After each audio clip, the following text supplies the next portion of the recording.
I'm Dina El-Safar. My name is Tim Moore. And we are with the band Salaam. I was born in Chicago. My father is from Baghdad, Iraq, and my mother is American.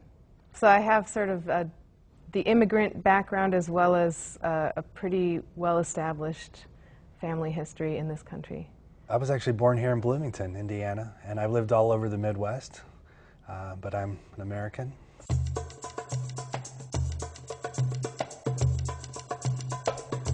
I was brought up with quite a variety of religious influences. My father is a Muslim. My mother is Protestant. They sent me to a Lutheran school.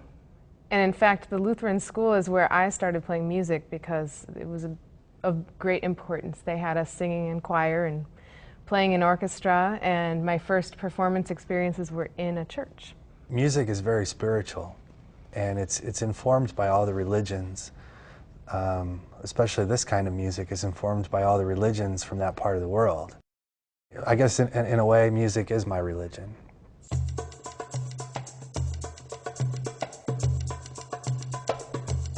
We met playing music. We were in two different bands, and we were giving live performances on the radio. And she was coming out of the radio studio while I was going in, and that's when we first met.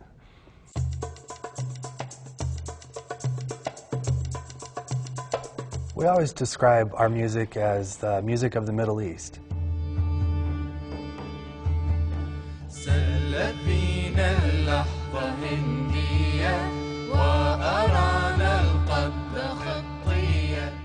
And there's a lot of music from the Middle East. There's a wide range of styles, and we obviously don't cover them all, but we try to cover a range. We do mostly Egyptian, Iraqi, some Lebanese, dabble in a few different things.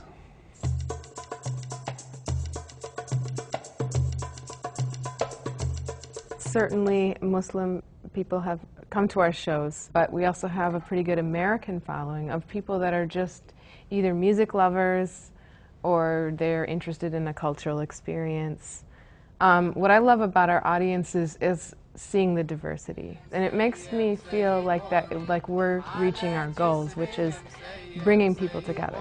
And I think when it comes to the Middle East, that if you're Jewish, Christian, or Muslim, or Baha'i, or whatever your religion is, that you identify with that music. And so it's been enjoyable for us to facilitate gatherings where there's a diverse audience like that.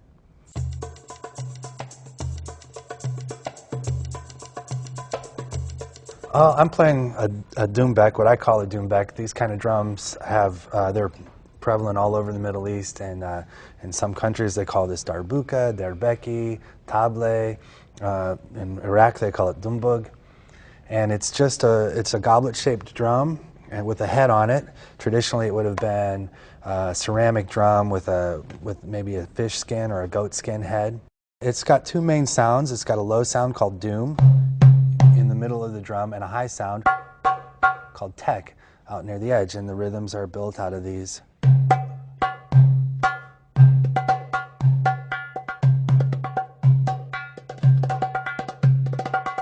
And you can get other sounds like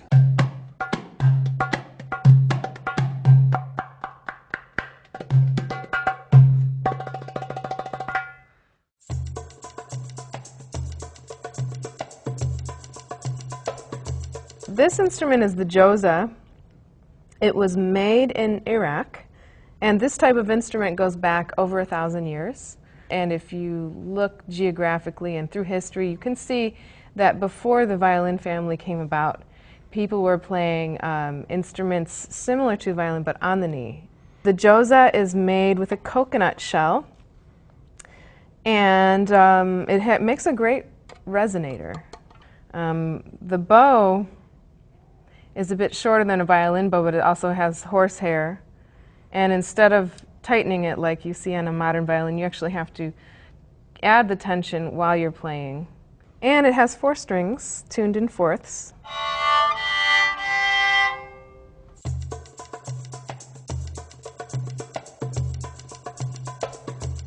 I heard Middle Eastern music growing up all my life. I never paid any attention to it I was learning classical music starting at age 6, and I'd hear the Arabic music and didn't really understand it at all. And then I went to Baghdad with my father and brought my instrument so I could practice.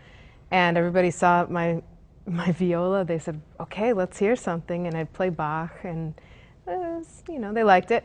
But then they were playing me tapes and asking if I could play what I heard, and I said, "Sure, I'll play along with those." And then it was the response was really enthusiastic, and I just started really paying attention to the music, and it just got under my skin. I loved it so much that ever since then I've been learning to play it. I always felt like it was in my blood too, like it just really came to me, maybe from hearing it all my life, or maybe just from my heritage.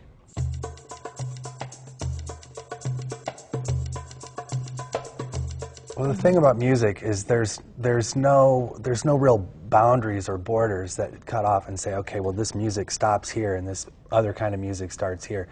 It's all influenced by its neighbors. Even the Iraqi music that we've spent so much time studying, we hear the Persian influence, the Turkish influence, the Kurdish influence. You can almost tell like which part of Iraq the music comes from by what influence of the neighbors that you're hearing in it.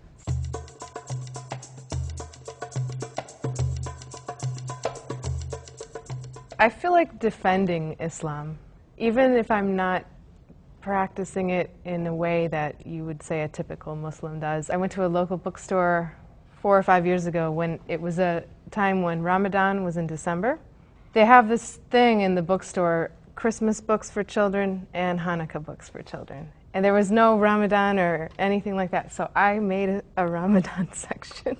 I grabbed the children's books and I put them right there. And I have this thing, I think I just want Muslims to be part of this society. And I definitely see that there's a lot of acceptance in our town and in this country. I've always wanted to just kind of even the playing field.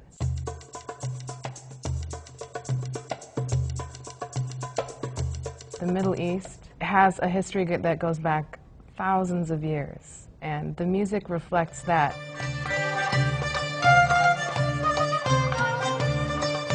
In a way, this music of the Middle East kind of reminds us all that our connections go back deeper than just religion, that religion can be part of that, but that music kind of, I believe it takes us to a higher level. We get to play music. We get to represent one of the beautiful parts of the culture, and we get to just focus on that. It's really great when we give a performance and you can see a diverse range of people in the audience. There might be Muslims and Jews and Christians, and especially if they're all from that part of the world, they all get up and sing along and clap along, and they all are familiar with the music and they love it, and it brings people together. Support for Voices and Visions comes from the Social Science Research Council, the SSRC, leading innovation in the social sciences and educating the next generation of social science researchers.